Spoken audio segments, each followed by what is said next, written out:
J'espère que vous allez bien. Aujourd'hui on se retrouve pour une nouvelle vidéo. Bah logique, vu que je fasse une nouvelle vidéo, logiquement on se retrouve pour une nouvelle vidéo. Enfin passons. Donc aujourd'hui j'ai décidé de faire un petit DIY. Donc je savais pas trop quoi faire, enfin si je savais un petit peu, mais je savais pas si ça pouvait vous plaire. Et voilà, c'est un petit peu compliqué, c'est un petit peu long. Donc c'est pour faire ce genre de petites choses qui s'appelle donc attrape-rêve. À quoi sert un attrape-rêve? Logiquement, grosso modo, je vais pas rentrer dans les détails, mais l'attrape-rêve sert à ne pas faire de cauchemars entre guillemets. Ça vous protège en fait du coup des cauchemars, ça capture sur la toile les bons cauchemars et ça fait passer par le trou du milieu. Je sais c'est pas très intéressant de dire comme ça, mais et ça fait passer en fait par le trou du milieu les mauvais cauchemars. Donc voilà. En tout cas si ce petit attrape-rêve vous intéresse à reproduire, vous pouvez faire dans toutes les couleurs possibles. Ça c'était une commande que je devais faire étant donné que j'ai créé une mini entreprise qui n'existe à peine, mais pour faire des commandes parce que j'ai beaucoup de personnes qui me demandaient pour en faire. Donc voilà, donc du coup pour savoir comment je fais, je vous laisse tout de suite avec la vidéo. Alors du coup il vous faudra un cercle de diamètre de 15, du fil rose foncé, du fil rose pâle, de 3 perles roses, de 3 perles blanches, de 3 plumes foncées et de 3 plumes claires, un ciseau, et donc c'est parti avec tous ces fils. Du coup on va commencer par prendre le fil plus foncé, donc là c'était un fil rose, vous pouvez faire de n'importe quelle couleur votre attrape-rêve, mais là c'était une commande. Du coup, voilà, c'était cette couleur que la personne voulait. Donc c'est parti. Donc du coup, je fais plusieurs nœuds avec le fil foncé sur mon cercle. Donc j'essaye vraiment de bien serrer pour pas que le fil puisse bouger pendant toutes les opérations que je vais devoir faire pour créer l'attrape-rêve. Donc je fais des nœuds comme si vous faisiez tout simplement des nœuds tout à fait basiques. Donc c'est parti. Après, je prends plusieurs petits mètres entre guillemets de fil et je l'enroule dans l'autre sens pour pouvoir en fait que ce soit plus facile pour pouvoir tirer mon fil correctement. Puis donc c'est parti. La première opération est de mettre tout ce fil, enfin pas toute la bobine mais tout le cercle en rose. Donc du coup c'est pas compliqué. Je fais plusieurs tours sur le cercle avec le fil et comme vous voyez après je ramène les fils tous ensemble pour que ça puisse être uni. Et je tire un maximum, voire même des fois je viens avec mes deux doigts pour venir le serrer comme je peux. Et donc voilà, c'est une opération que je vais faire du coup pendant à peu près une demi-heure, le temps de faire tout le cercle, donc ça prend énormément de temps. Généralement je le fais devant une série avec un bon chocolat chaud ou un cappuccino. Généralement ça passe vraiment tout seul. Donc voilà, donc on recommence l'opération. Donc je fais plusieurs tours sur mon cercle et après et tout simplement je le ramène avec les autres morceaux de fil et je serre un maximum pour pas qu'il puisse bouger.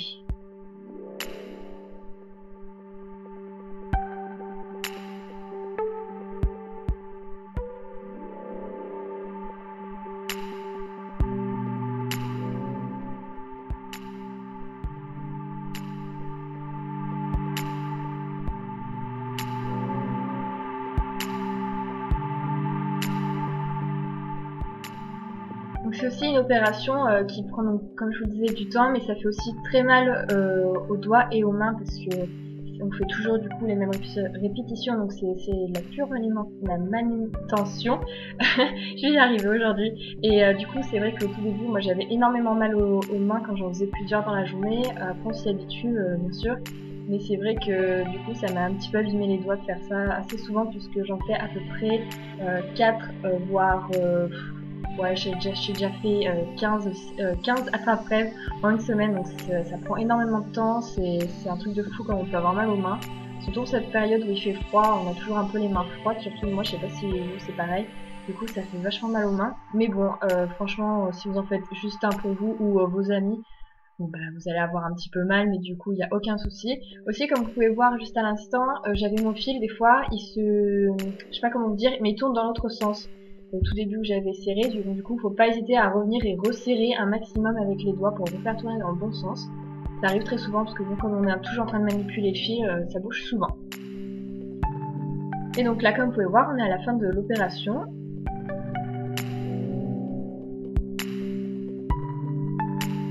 Faut vraiment pas hésiter à revenir des fois sur tout le cercle et vraiment resserrer avec deux doigts, tourner votre fil un maximum pour vraiment pas qu'il bouge parce que c'est vrai que c'est un truc de fou comment le fil peut bouger sur le cercle vu que le cercle glisse étant donné que c'est quand même un cercle d'abat-jour.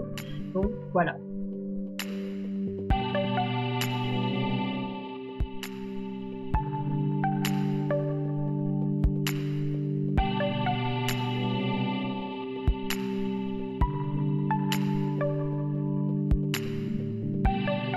Et donc là à la fin, donc du coup vous allez prendre plusieurs petits centimètres de votre fil et vous allez venir couper pour pas que la bobine puisse vous gêner pendant l'opération de la fin. Donc du coup vous coupez, prenez au début une bonne longueur, enfin une bonne longueur, entre grandes guillemets une bonne longueur quand même pour y faire, surtout au tout début quand on en fait, on est les premiers attrapeurs, parce que quand on coupe des fois du fil trop court c'est vraiment très chaud. Et il faut pas hésiter à revenir faire du coup un petit tour là où on avait fait le nœud, parce que vous voyez il y a des tout petits fils en fait. Donc du coup faut pas hésiter avec le fil que vous venez de couper de revenir faire un petit tour pour vraiment finaliser le cercle. Et du coup on va passer à l'étape pour faire le nœud. Donc vous faites une boucle et vous faites passer le fil à l'intérieur. Je fais ça généralement 2 à 3 fois par cercle, parce que comme ça on est sûr que ça bouge pas trop. Et donc là je recommence. Je refais donc toujours une boucle, je repasse mon fil à l'intérieur et ensuite je vais faire tout simplement un double nœud comme vous ferez un double nœud sur vos chaussures. Mais juste sans faire les oreilles de chat comme j'appelle ça moi. Mais voilà, donc vous allez venir faire 1 à 2 nœuds pour vraiment que ça puisse tenir, pour que ça ne puisse pas bouger. Donc jusque là, rien trop de compliqué. Ensuite vous allez venir couper un maximum de fils, laissez quand même toujours un tout petit peu dépasser, parce qu'on n'est jamais à l'abri d'une petite erreur, et donc voilà. Donc voilà le cercle. Ensuite on va passer du coup à faire la toile. Donc là on prend le cercle, le fil excusez-moi plus clair. Donc là j'ai coupé un morceau, vous prenez à peu près je dirais bien 5-6 mètres au cas où, enfin faut vraiment prendre large. Parce que bon c'est jamais, mais ouais, prenez quand même un bon mètre pour faire la toile. Moi je fais toujours plusieurs petites bobines de 3 mètres je dirais. Et donc c'est parti, donc là vous faites 2 nœuds justement pour toujours fixer votre fil au tout début. Et alors là vous allez venir le tendre en fait, comme vous voyez. Là je sais pas trop comment vous expliquer, donc en fait vous devez juste tendre votre fil. Et ensuite passer votre bobine à l'intérieur de l'espèce de trou que ça vous forme. Et c'est un peu tout bête, je sais pas trop comment vous expliquer ça en parlant, mais c'est vrai que c'est beaucoup plus parlant visuellement, donc je vous laisse regarder tranquillement et vous allez devoir répéter cette opération sur tout votre cercle. Et après bien sûr vous tirez, il faut énormément tirer aussi, il faut vraiment pas hésiter à il faut vraiment que ce soit hyper tendu quand même. Pas non plus un max, ou pas non plus que ce soit hyper tendu parce qu'à la fin vous allez devoir tout retirer, donc si c'est déjà vachement tendu ça peut péter. Il faut vraiment tendre un maximum pour voilà, que ce soit beaucoup plus joli et que ça passe pas un petit peu le truc un peu plan-plan. N'hésitez pas aussi à prendre du coup la première longueur que vous avez faite avec vos doigts pour vraiment que ça soit uniforme partout.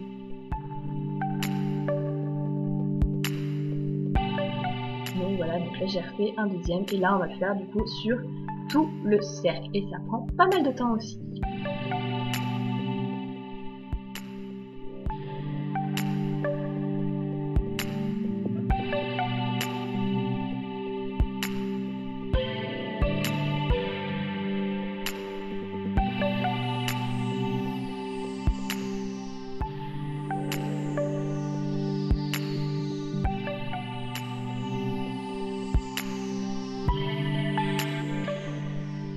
Et donc là, vous allez devoir faire exactement la même chose de ce que vous venez de faire, mais vous allez passer du coup dans les espèces de fils qui sont tendus, et donc bien venir au milieu de chaque fil tendu, et vous faites exactement la même chose que vous avez fait sur votre cercle, et il ne faut pas hésiter non plus encore et encore à tendre et à tendre, à tendre, à tendre. Donc c'est aussi cette opération qui fait encore plus mal aux mains et aux doigts surtout que quand vous faites votre cercle. Donc ça prend énormément de temps, ça prend aussi à peu près un bon quart d'heure, une bonne demi-heure, parce que j'ai même essayé, j'ai regardé l'heure à quelle heure j'avais commencé et j'ai bien mis au moins 20-25 minutes pour faire ceci. Ça prend énormément de temps, c'est très fatigant aussi, et voilà.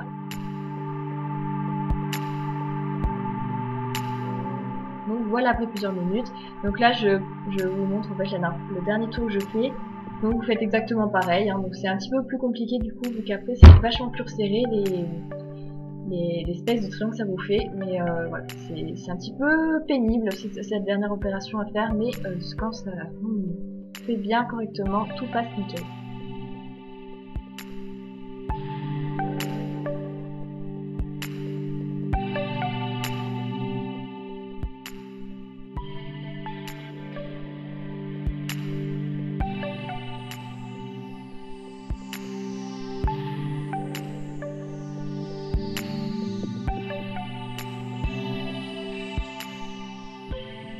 Donc là j'ai eu un petit problème, mais voilà, en général j'ai pas trop de problèmes. Donc voilà pour du coup toute la toile qui est faite.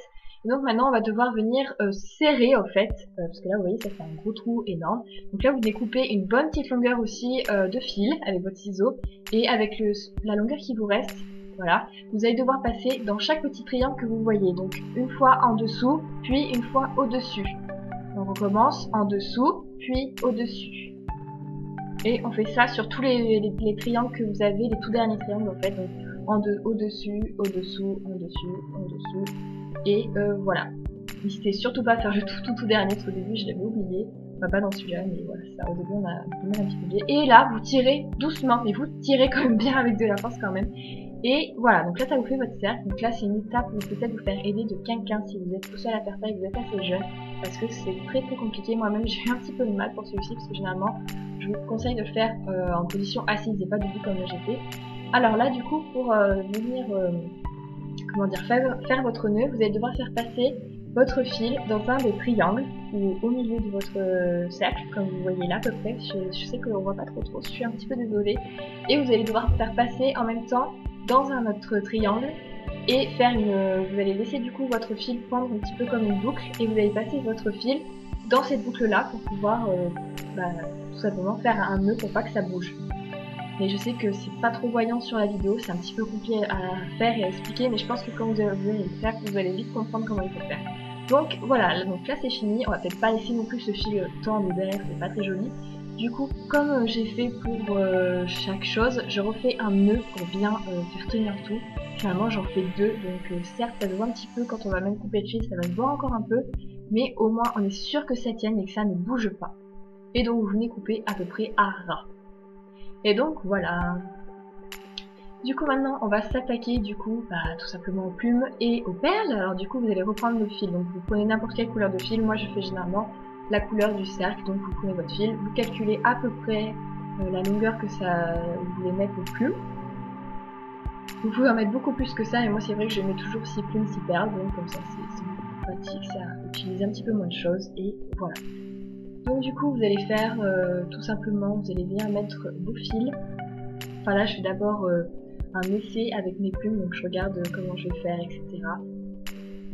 Donc en fait je fais un placement au pif un petit peu, je vois comment si ça va, si ça va pas, et généralement je prends en photo pour au cas où l'avoir en photo, et comme ça être sûr que je fasse pas de bêtises. Et donc voilà, donc je sais on va pas très bien, mais voilà.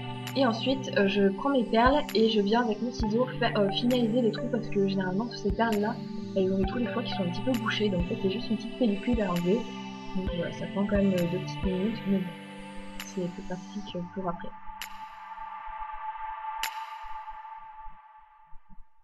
Et donc là, vous allez venir attacher vos fils. Donc c'est pas compliqué, vous venez juste faire des nœuds avec vos fils, vous les mettez là où vous avez envie et vous faites des nœuds. C'est vraiment le truc le plus basique que tout le monde peut faire, donc voilà, il n'y a aucun problème. Vous attachez comme vous voulez, comme vous pouvez, mais vous les attachez. Je vous conseille de faire quand même 2 petits nœuds, c'est quand même toujours plus pratique.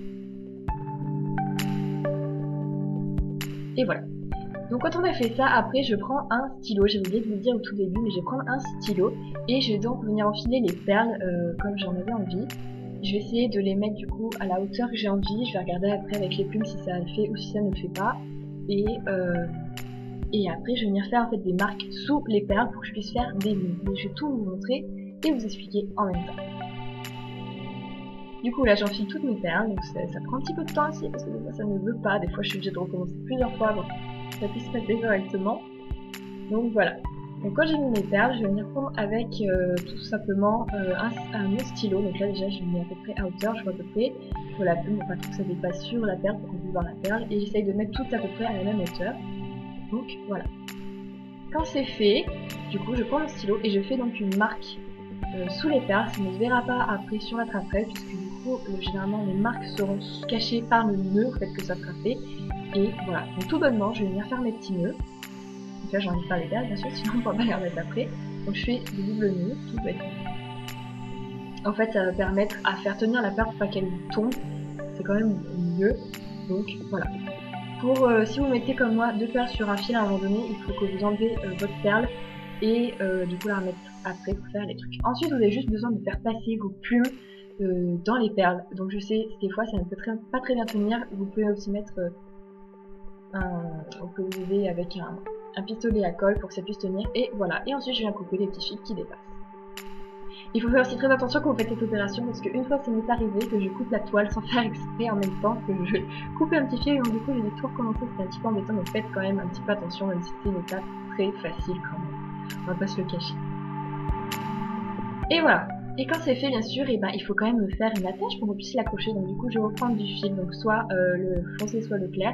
Et je vais tout bêtement en fait le doubler, faire un nœud et voilà, je passe juste dans mon attrape-rêve et je tire et voilà, et c'est fait. Et voilà ce que ça donne. Et vous pouvez faire maintenant des très beaux rêves. Donc voilà, la vidéo est terminée, j'espère qu'elle n'aura pas été trop longue et j'espère que ça vous aura plu, que vous aurez plutôt bien compris. N'hésitez pas à me dire en commentaire si jamais vous avez il y a quelque chose que vous n'avez pas compris. J'ai essayé d'être assez complet.